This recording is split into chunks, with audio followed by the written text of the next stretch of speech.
That was an Egyptian protester speaking with NBC News chief foreign correspondent Richard Engel.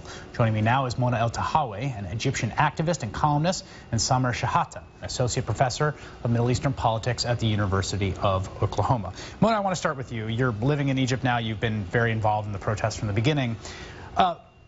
What gets 14 million people in the streets? Like, why is everyone so angry? And why, and maybe this shows my own ignorance, but it seems kind of all of a sudden that this has sparked. Explain to me why we saw such a galvanized action. Basically and quite simply, Mohamed Morsi has spent the past year since he was elected as president during this transitional period of delegitimizing himself at every step.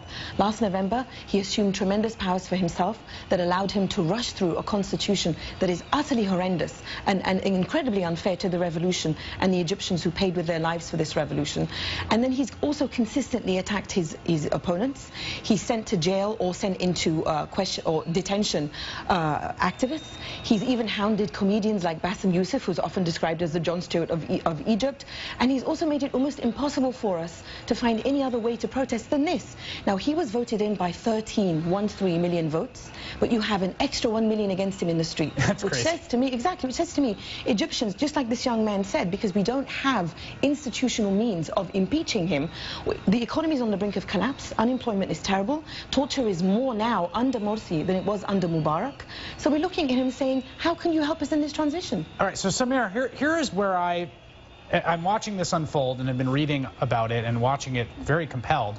And I feel quite torn because at one level I have zero love for the Muslim Brotherhood or for Mohamed Morsi and everything that Mona just said about the way he's acted as a kind of quasi-authoritarian figure. At the same time, it does seem to me maybe not the greatest thing for the development of Egyptian democracy for the first democratically elected government to collapse within a year under threat of essentially a military coup. How should I be feeling about this as an American liberal watching this unfold? I want someone to tell me whose side I should be on as I watch for this outcome.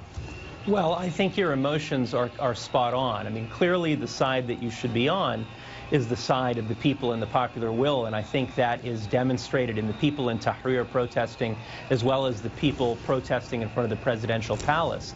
But your torn, ambivalent feelings are correct, because here we have a paradox. We have a supposedly democratic movement calling for the military to intervene to oust a democratically elected president in order to restore Egypt on the right path to democracy. So clearly there are some difficulties here, and the difficulty is not only with the idea that Morsi might be removed, but then what happens to the Muslim Brotherhood and other Islamist groups in the future.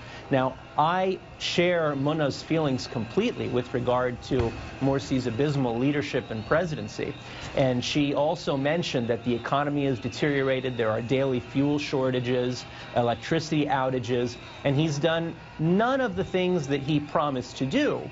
At the same time, however, you cannot exclude any significant element of the population that is willing to participate in formal politics. So you remember what happened in Algeria, not that that's going to happen in Egypt, but when a military pushed aside democratically elected Islamists, the Islamic Salvation Front, that led to a civil war of horrific proportions. Right. That's not going to happen in Egypt, but another difficulty is, how do you integrate this group, the Muslim Brotherhood, into the body politic? Right. So here is what I have kept thinking about is I would not want to be the person who wakes up every morning with the Egypt portfolio for the U.S. government. And if I could get in a time machine right now and talk to some Americans in 2003 and said, check this out, in 10 years, the U.S. government will be viewed by much of the most populous Arab nation in the world as being excessively close to the political Islam party, you would be like, are you out of your mind? And yet somehow it is now perceived that the U.S. and the Muslim Brotherhood of all people are in bed together. It is hugely ironic, but I spoke on a a panel with Madeleine Albright and Richard Haas from the Council on Foreign Relations a couple of days ago. And, you know, this horrible word, stability, kept coming up.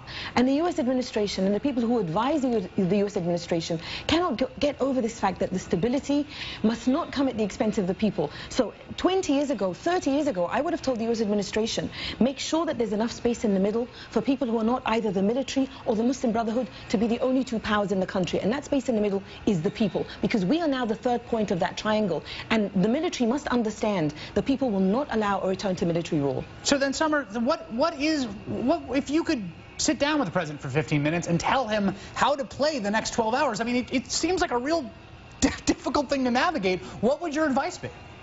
Well, it's clearly a difficult position. I think the first thing that Mr. Obama has to realize is that the United States' influence on Egypt and on other countries in the region is significantly less than it was before. In the past, it was simply a phone call to an autocrat who was unaccountable. Now, that's not the case. Egyptians and Tunisians and Yemenis and so on are making their own history. So the United States is not as powerful as it once was.